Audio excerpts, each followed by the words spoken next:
El principal efecto adverso de los opioides es la depresión respiratoria. Se presenta más en sobredosis. Se presenta también más combinación con otros depresores, alcohol, benzodiazepinas, antihistamínicos, algunos otros medicamentos para dolor, tricíclicos similares. Hay un cambio en la respuesta de los centros respiratorios al estímulo del CO2. Eso hace que esos centros respiratorios del tallo generen menos impulsos y la frecuencia respiratoria va bajando.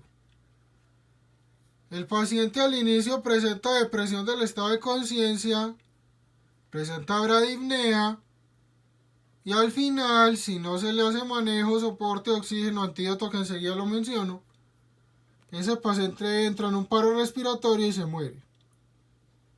Entonces más riesgo sobredosis, más riesgo otros depresores al mismo tiempo, benzodiazepinas, alcohol, barbitúricos, amitriptilina, etcétera, etcétera, otros. Y también pacientes que ya tengan patología pulmonar.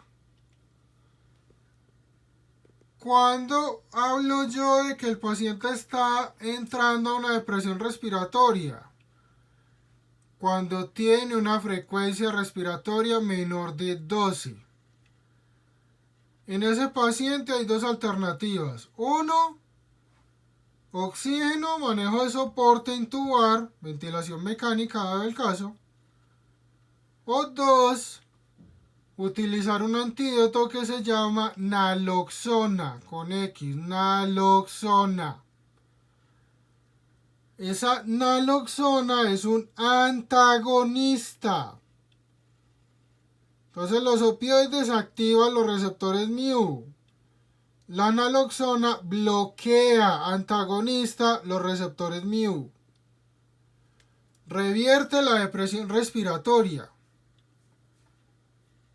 Deben tener en cuenta: 1. Auscultar el paciente antes de administrar la naloxona. ¿Por qué? Porque en algunos casos genera edema agudo de pulmón. 2. Si ese paciente tiene antecedentes de adicción, las dosis de naloxona son menores. ¿Por qué? Si le administran una dosis alta de naloxona, el paciente puede hacer un cuadro de síndrome de abstinencia y presentar una agitación.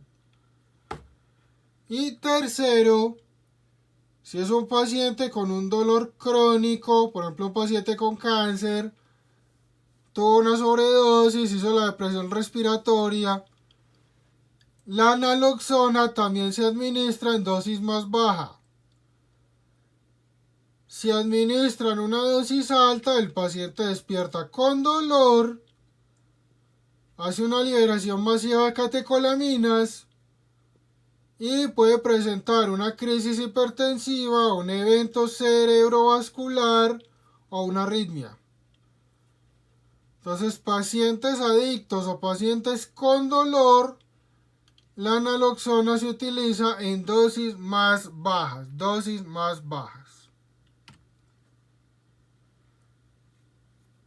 Mencionaba previamente, ojo con los pacientes que tengan colecistitis, colelitiasis. La morfina les empeora el dolor. Primero está la buscapina en esos pacientes. Acuérdense que es un anticolinérgico antiespasmódico. Segundo, dado el caso, no es alérgico, no hay contraindicación ni como factores de riesgo, dipirona. Continúa con dolor, entonces tienen opción de opioide, pero tramadol o meperidina. ¿Por qué? Porque esos tienen efecto adicional, fuera del efecto como opioide, no generan tanto espasmo del esfínter de Oddi, entonces sí pueden servir para el dolor.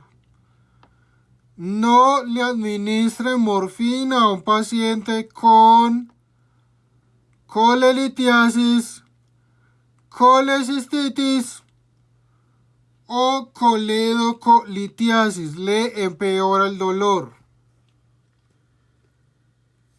Lo otro, todos los opioides generan constipación, entonces causan disminución del peristaltismo y constipación. Es un efecto secundario frecuente. Hipotensión, síndrome de abstinencia, sedación, constipación. La meperidina, por el efecto anticolinérgico, puede causar retención urinaria en pacientes con hipertrofia prostática. Náuseas y vómito, es muy frecuente cefalea, náuseas, vómito. Y lo del riesgo de adicción y depresión respiratoria como efectos adversos. Grupos de opioides. Primer grupo, morfina y similares. Ahí están la morfina y la heroína como los que más se usan. La morfina se puede administrar oral, se consigue más en gotas. Se puede administrar intravenoso o se puede administrar subcutáneo, ya depende del contexto del paciente. La heroína en Colombia solo se utiliza como sustancia de abuso. Esa habitualmente la utilizan por vía inhalatoria. Entonces la pueden usar por vía nasal, esnifada, o la pueden usar calentándola, eso le denominan chasing the dragon. Y también la pueden usar intravenosa. Tanto la morfina como la heroína activan receptores μ. Cinética de todos los opioides. La mayoría tiene metabolismo hepático. Ese metabolismo hepático incluye reacciones de fase 1. Entonces tienen interacciones con citocromo. Segundo, tienen excreción biliar o renal. Entonces, algunos como la buprenorfina se va todo por materia fecal. Otros, por ejemplo, como el tramadol o la meperidina, tienen parte de metabolitos que se eliminan por riñón. Hay que mirar entonces que no haya interacciones con citocromo y hay que mirar la función renal. Lo otro ya lo mencioné ahorita, o la combinación con otros depresores del sistema nervioso, más riesgo de efectos adversos y toxicidad. En el caso de la morfina, tiene más reacciones de fase 2, no tanto citocromo, y parte de los metabolitos se eliminan por riñón, entonces hay que vigilar función renal y ajuste en falla renal.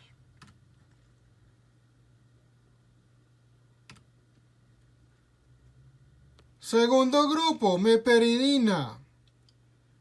Esta tiene como dos cosas de diferente. Fuera del efecto opioide, también tiene efecto anticolinérgico. Entonces puede dar taquicardia en vez de bradicardia. Puede dar midriasis en vez de miosis. Puede generar lo de la retención urinaria en hipertrofia prostática. Puede dar temblor, boca seca. Entonces, primera diferencia. Tiene efecto anticolinérgico adicional al efecto opioide. Y la segunda diferencia es que tiene un metabolito que se produce en el hígado que se llama normeperidina, que puede causar convulsiones, independiente de que el paciente tenga factores de riesgo. Eso se presenta cuando la meperidina se administra más de 48 horas seguido. Ahí se acumula ese metabolito y el paciente puede convulsionar. No tiene que ser epiléptico, no es que tenga un TEC, no es que tenga una hiponatremia o una hipocalcemia. simplemente por la acumulación de ese metabolito pueden aparecer convulsiones. Otro grupo, fentanilo, remifentanilo, sufentanilo. Ya se utiliza más el remifentanilo y el sufentanilo, son más seguros. Estos son muy potentes, son dosis en microgramos. Se administran vía intravenosa. Se usan como parte de inducción, por ejemplo, en anestesia, como los medicamentos iniciales antes de intubar y poner un relajante y demás, muscular. Y como ya les mencionaba previamente, se utilizan en pacientes de UCI. El remifentanilo y el sufentanilo se metabolizan más rápido en minutos que el fentanilo, que también es de metabolismo rápido. Y el remifentanilo y el sufentanilo no se acumulan en la grasa, el fentanilo sí. Entonces, por esa acumulación en grasa puede hacer recirculación el fentanilo, dar toxicidad. El remifentanilo y sufentanilo no presentan ese efecto adverso, por eso se prefieren ahora. Otro grupo, metadona. Diferencias. Este es de larga acción. Cuando la metadona se utiliza para manejo de dolor, se puede dar una sola dosis al día. La metadona también se usa como terapia de sustitución en pacientes con adicción. Ese paciente entonces, en vez de estar consumiendo heroína, más bien está tomando metadona. Eso le disminuye el riesgo de VIH, de una hepatitis, de una sobredosis, una depresión respiratoria. Ese paciente puede estudiar o puede trabajar. Entonces, terapia de sustitución. Cuando es para manejo en terapia de sustitución, son 2 dosis al día. 2 dosis al día. ¿Para qué? Para controlar mejor lo de la ansiedad de consumo, lo de la dependencia psíquica.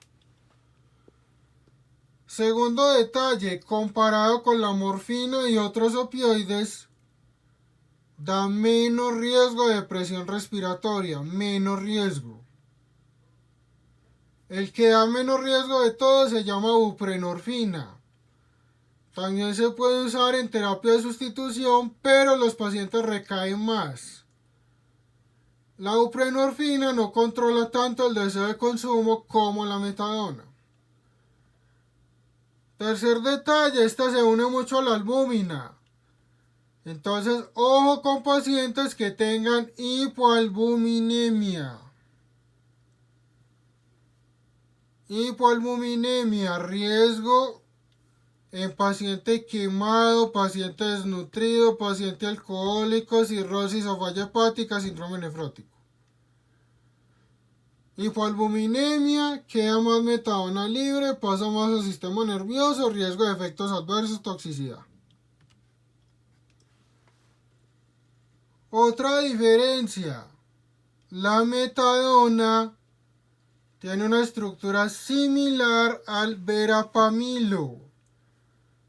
Puede bloquear canales de calcio y canales de potasio en el corazón y eso puede desencadenar arritmias, bradicardia, bloqueo auriculoventricular o bloqueo de canales de potasio, prolongación del intervalo QT, taquicardia ventricular polimorfa, la famosa puntas torcidas.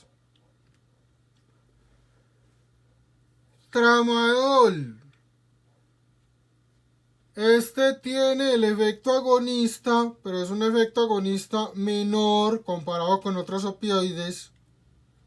Entonces da menos riesgo de presión respiratoria, igual da buena analgesia. Y este también aumenta serotonina y norepinefrina. Entonces lo mismo, puede que un paciente haga taquicardia y no bradicardia. Puede que haga midriasis en vez de miosis. Puede que la presión arterial le aumente un poquito en vez de la hipotensión. Puede cambiar el cuadro clínico. Diferencias con este. 1. Así como la meperidina puede dar convulsiones. No tiene que ser un paciente epiléptico. Con sobredosis se puede acumular y dar convulsiones. 2. Como bloquea la recaptación de serotonina, puede causar un cuadro que se denomina síndrome serotoninérgico. Eso habitualmente se ve por combinación de sustancias. Entonces, al combinar dos o más sustancias que aumenten la serotonina o que activen receptores de serotonina. Por ejemplo, de sustancias que aumenten serotonina o función de receptores. Anfetaminas y éxtasis. Cocaína. Antidepresivos. Meperidina y tramadol. Cefalosporinas. Linezolid, que es otro antibiótico. Entonces, el LSD, el YAG, el TUCB. Entonces, combinaciones entre esas sustancias puede causar este síndrome, que es un exceso de serotonina. El paciente va a tener diarrea, va a tener alteración del estado de conciencia, hipertermia y también hiperreflexia, y es asimétrica. Los reflejos osteotendinosos de miembros superiores se aumentan más que los de miembros inferiores, y ese paciente también puede presentar clonus. Usted le hace una dorsiflexión del pie o de la mano y le queda el pie o la mano temblando. Entonces también puede presentar clonus. Otra diferencia. La meperidina, el tramadol, tienen lo que se denomina dosis techo. Es decir, una dosis máxima al día a partir de la cual no se alcanza más analgesia y sí se aumentan los efectos adversos. La morfina como tal no tiene dosis techo. Usted igual tiene que vigilar al paciente, pero usted le puede ir aumentando dosis hasta que responda. Tramadol, meperidina, no se puede pasar de 400 miligramos día.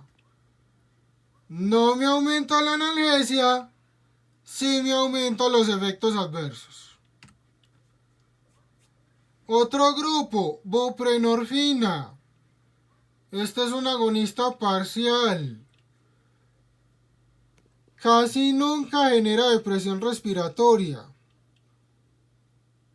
Como analgésico es muy útil. En Colombia se consigue más en parche, también se puede encontrar en tableta. Generalmente se administra 1 o 2 tabletas al día. Ventaja de este, menos riesgo de presión respiratoria de todos los opioides. Desventaja en los pacientes con adicción, no controla tanto el deseo de consumo y eso hace que los pacientes recaigan más. Cuando usted va a cambiar de un opioide a otro, tiene que hacer un cálculo de dosis. Entonces, por ejemplo, 10 miligramos de morfina que está recibiendo el paciente y yo le voy a cambiar a metadona, ya no son 10 miligramos de metadona, sino que son más o menos 80 miligramos. Está recibiendo 10 miligramos de morfina. Le voy a cambiar a tramadol, entonces no son 10 miligramos de tramadol, son 100 miligramos de tramadol por dosis. Eso se llama tabla de equivalencia. Es importante que ustedes conozcan esto para cuando vayan a cambiar un opioide por otro Y también para los de Uniremington en séptimo en toxicología les van a preguntar esto. Entonces la tabla de equivalencia de los opioides. Dosis, morfina. Es variable, se puede iniciar de 3 a 5 miligramos y se va aumentando. Se puede administrar cada 4 horas, dependiendo del caso, del contexto. Y con los opioides en general hay un esquema adicional que se denomina dosis de rescate. La dosis de rescate es dejar ordenado la mitad entre dosis. Entonces, por ejemplo, recibe 4 miligramos cada 4 horas de morfina. Yo le dejo en las órdenes que le administren 2 miligramos, la mitad. Adicional, si antes de las 4 horas tiene dolor otra vez. Entonces, esquema de rescate. Entonces le van aumentando, no tiene dosis techo, vigilar frecuencia cardíaca, presión arterial y depresión respiratoria. Meperidina, máximo 100 miligramos cada 6, dosis promedio 100 miligramos cada 8. Nunca usar más de 2 días seguidos por el riesgo de convulsiones. Tramadol, 50 a 100 miligramos cada 6 a 8 horas. Si es en gotas, un adulto son 10 gotas en promedio para iniciar. 8 o 10 gotas cada 8 horas y lo pueden ir aumentando. Niño, 1 a 2 miligramos kilo por dosis. 1 a 2 miligramos kilo por dosis. Hay que mirar cuántos miligramos traen las gotas y ahí se le calcula el número de gotas por dosis. Metadona, si es dolor, 10 a 40 miligramos cada 12 horas. Si es adicción, entonces ya uno tiene que hacer un estimado de más o menos cuánto consumía el paciente. Buprenorfina, una tableta al día, máximo 2 al día. Parche, un parche cada 3 días. La buprenorfina viene en parche, también el fentanilo es un parche cada 2 o 3 días, manejo de dolor crónico.